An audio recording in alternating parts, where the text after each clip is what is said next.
FrightFest Television here again, as ever, and I'm here with the director of The Forgotten, Oliver Frampton. Of course, we world premiered it last night. Ollie, how did it go for you? I mean, was it a good experience? It was really good. It was really positive. Yeah, it was. In all honesty, didn't quite know how it would go down with horror fans, because it's a movie of kind of two genres. So on the one hand, you've got kitchen sink kind of social realism, and that meets supernatural horror.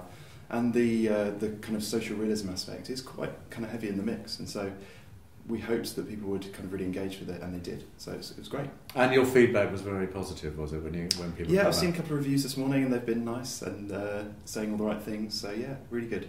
So why choose this for your feature debut? Because I mean, you are quite a well-known television director. You've done quite series TV in the past. Yeah, not directing actually. So a development producer. So yeah, sort of coming up with ideas. Or talking to writers, then bringing us ideas, pitching it to broadcasters, getting stuff made. So yeah, but I've been working in TV for about 12, 13 years, and really I think this is kind of a culmination of various things that I've worked on. I think maybe there's facets of mystery and detective work, having worked on cop shows, and then just always being a horror fan. I knew that when I made my first film it would be a horror film. And the idea really came about because James Hall and I, who I co-wrote the film with, we used to do these night shoots for the bill on these empty estates in the middle of London, and there's quite a few kind of scattered around, and we'd be there in the kind of doing a night shoot, and you just get all of this empty space and think, this is really, really scary. And then you'd see one little light on in a window in a tower block, and you think, who's there? Who's living there? What family is it? What's their story? Why are they clinging on? And I think that was what got us thinking about. That would be a great kind of premise for a film. Where exactly did you film it? What place did you do it? An actual empty estate in Sutton. Oh right, yeah, so South London. Most people used the Elephant and Castle, didn't they? That seemed to be the one that everyone was. The Haygate estate. Yeah. It was the Haygate estate that kind of inspired the film. Yeah, we used to film there all the time, and we would have car chases there, but we'd always populate it so it looked lived in. Yeah, and but actually it's not, and it's it's acres and acres of blocks that are just empty. So all these lives left behind. I just find that so creepy. And so Jen Handorf, I mean, she comes into the picture when? Yeah, we had a kind of long-standing friendship before this, and we were always waiting for the right kind of thing to work on together. So it was really, she came on board kind of very, very early. James and I had done maybe a couple of treatments, and then we started talking about it, and she thought it was a good idea and thought that we could get it made. So, yeah. Obviously for a budget, I mean, it's not. No, it wasn't made for 5p, but it is really low budget. It was a very short shoot. It was 15 days, so we were working at a hell of a pace. But fortunately, we just had great actors. Well, I mean, that's one of the things I think that's so successful about the film. I mean, it's the strong performances. I mean, it's one of the reasons why I liked it so much. Because you actually do really, wonderful performances. I mean, where did you get the acting, talent from? So one of the first things we did once we actually had a script that we were really happy with is we went to a casting director, Daniel Edwards, and just said, would you like to work on this? What can you do for us? And he fell in love with the script, just said, I love it, I can get great people for this. I know you haven't got much money, but people will come to this because the parts are really good. And so we, there was kind of a two-pronged thing. There was offers for Sean Dingwall, who plays Mark, and for Lindsay Marshall, who plays the mum. And then Clem and Elarica, who played Tommy and Carmen, we had to kind of do quite a lot of digging to find them. So particularly with Clem for Tommy, it was really, really tough.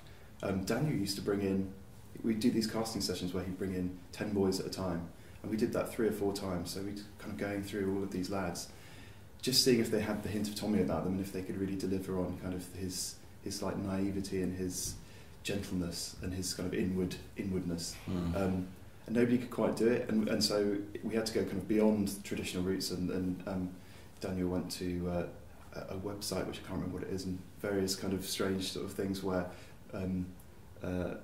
actors kind of profile themselves. Right. So it was quite far afield, and then I just saw Clem on tape, and he was being himself, just talking to Daniel, and I said, "That's it. He is him," And with Elarica, she came in and just it was quite funny. She came in and she said, I don't want to do the scene that you've asked me to learn. I'd like to do another scene. I really like the script, but there's another scene that I prefer. And so we were sort of like, oh, okay. And then she did it, and we were all just gobsmacked. And it was proper kind of hackles on the back of the neck. Because those guys, it's a really emotionally truthful performance from both of them, I think. It's really impressive. And like you say, it just feels real, it feels honest. Sure it does. I mean, 15 days, as you say, is not a long time. Did you have it so well planned that nothing was going to go wrong? You just had to sort of get on the roller coaster at the beginning and get off at the end? Yeah, it was really, it's really heavily scheduled. So, you'd look at each day and kind of think, wow, we've got to do this. And, moments of heartbreak and then a scary thing you had to shoot. And, emotionally we were doing lots of different things on the same day, which is tough on the actors and tough on us as well. But no, it's just really well planned. And I think it helped that, firstly, we were predominantly in one location. There's a few others in there, but mainly it's kind of that estate. And then the other thing is that we shot handheld for almost all of it and lit practically. So the lamps that they hold that illuminate their faces and illuminate space around them, that's what we used. That was the lighting, And Eben Bolter, who was a cinematographer, really embraced that. I was, thinking that he would kind of go, no, that was going to look awful, it's going to be terrible. But he was just like, yeah, great, that's going to look so different. It's going to look great, let's do it. With regards to the supernatural content, I mean, was that hard to actually capture in the way that you actually envisage it? Because, we all know that the leap between actually having it on the page and actually being able to do it is quite hard. Yeah, I think we always wanted to do something quite kind of traditional in the sense that we would do tricks in camera.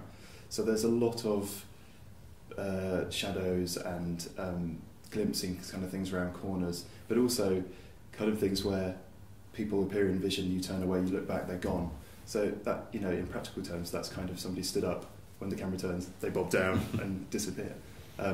So lots of that kind of stuff, like kind of old-fashioned filmmaking, which is quite hard to choreograph. And there's a couple of shots that I'm really, really proud of. Like there's one towards the end, which is about, I think, 3 minutes long.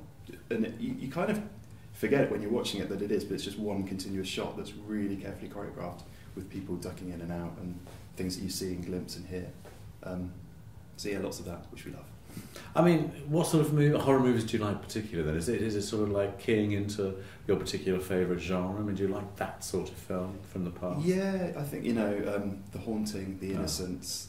I mean, I'm going to list the classics. Everybody says the same, don't they? Yeah, but those clearly, have a big influence on us because there's bangings, there's strange things in the wallpaper, there's, it's that kind of psychological horror about what you don't see and the strange things that you hear and, the mystery of what's under the bed or what's going bump in the night. It's that kind of horror rather than heads being locked off and car crashes. What was the biggest learning curve for you in this then? What was the hardest lesson? Well, so much is like the whole thing is such a learning process. I think the thing that I found most rewarding, which was always going to be the kind of trickiest thing, was directing performance. I knew it was going to be a performance piece. It's as I say, we don't have like car crashes and buildings falling over, so it was always about the characters and about buying into the dynamics between them, but also buying into the kind of the tensions and the sadness in their relationships, and really rooting for these people and wanting them to succeed and to overcome these things that they're going through. So working with, because I'd made short films before, working in long form was just, you'd have these discussions and really in depth about how you're going to craft an arc for somebody across 90 minutes of drama, and it's really it's tricky stuff, and but so rewarding, just great. And as I say, my cast, I'm just so proud of what they did. It's wonderful. Were they there yesterday? Sorry, because I didn't. They were. They'd seen it before. Yes, they had. Yeah, they'd seen it before. Yeah. So they were happy to. Obviously, that's why they were here to support you. It's a bonus. No. Otherwise, they would have stayed away. No, they're proud enough of the performances to come. Yeah. Okay. No, they. I got a couple of texts from them just saying, actually, I'm really looking forward to seeing it again. It's like, oh, good. So it's not a terrible film. That's great. What's the future of the movie? I mean, where's it going? Has it got a distribution deal? Not yet. No, we've had a couple of offers, but we're sort of waiting to see how the dust settles after FrightFest, and hoping that there'll be good word of mouth, which there seems to be at the moment. So it's good. But it was an entirely independently financed film, so we're able to go to people. You've got that luxury of saying, well, let's take it easy. Yeah, and that that affords you such freedom. It's wonderful because it meant we could cast who we wanted to cast. So we could cast for character and for performance. it meant that nobody was kind of hanging over our shoulder telling us how to do things. So the film that's there is really, it feels like a very personal film, which is a nice way to kind of do your debut. Have you planned the next one yet? Are you going to stay in the genre? Going to stay in the genre, yeah. We never stop writing, me and James, so there's always ideas floating around, and we are developing something at the moment, another horror film, yeah. And James, you worked with on your past projects as well. Or is it just like this is something you're doing together? We'd worked together on TV projects before, okay. So yeah, and it seems to be a working relationship that works. You know, it's our method of writing is that we just talk and talk and talk at the top end about the idea and treatment, and just keep talking, and then the actual writing stage happens quite swiftly because we've done all the discussion. So I'd say, you know, if you did percentage, it's definitely more than 60% talk and 40% work. Well, listen, congratulations. I'm glad it played out as well as it did for you, and thank you very much. Thank you very much.